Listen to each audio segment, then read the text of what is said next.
Hey everybody, Dr. Barron here with virtualheadachespecialist.com. I've had a number of people ask me, how do you tell the difference between migraine and tension type headache? And it's actually a very good question because these headaches get misclassified often. One gets called the other and vice versa. And it's important because they have different types of treatments. So the difference between these is actually very easy to tell. I'll go through that in a moment.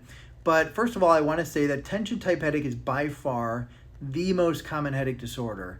70% of adults at some point are going to have tension type headache, as opposed to a migraine, which is the most common headache disorder that patients are going to see their doctor for. And the reason is because migraine is much more severe, debilitating, intrusive into life and function. And so it often requires a patient to kind of come to their knees and get it taken care of in the doctor's office. Whereas tension type headache, they can often kind of work through it and deal with it. And so that's one clue. But the main reason to tell the difference between these two headache types and the way to do it comes down to the International Headache Society classification system between headache types. And so migraine and tension type headache, just think of them having the exact opposite symptoms through all of the criteria. What I mean by that is this. So the criteria for migraine, first of all, you have to have two of the following four things. The pain is one-sided, unilateral in the head. It is a pulsating, throbbing quality of pain. The pain is moderate to severe level of intensity.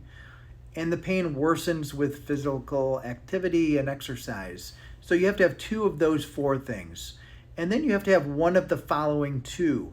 You have to have either nausea, or you have to have sensitivity to light and sound together. So one of those two things, or both, but at least one of them you have to have for the criteria for migraine. So let's compare with tension type headache, which is the exact opposite of every one of those.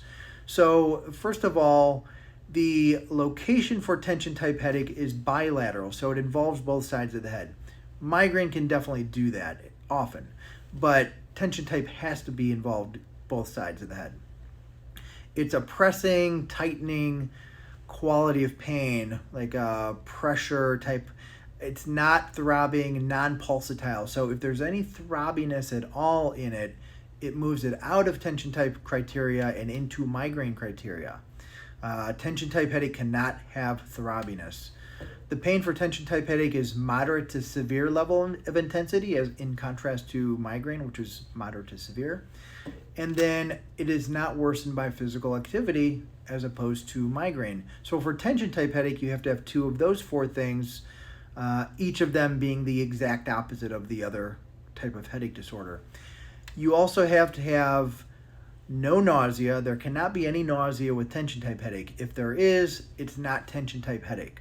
And you can have either sensitivity to light or sound. You can have one of those, but you cannot have both together like with migraine. If you have both together, it moves it into the migraine column. So those are really the key differences. The timing of these headache differences too, it's not a major way to classify the difference, but migraine is 4 to 72 hours untreated or unsuccessfully treated. Tension type headache is 30 minutes to 7 days. Migraine can certainly go days as well, so not a great way to tell the difference between those two. But the criteria between these two headache disorders is ultimately the easiest way to tell. And just remember, they are the exact opposite, every one of them. And that's how you tell the difference. Okay, guys, have a good one.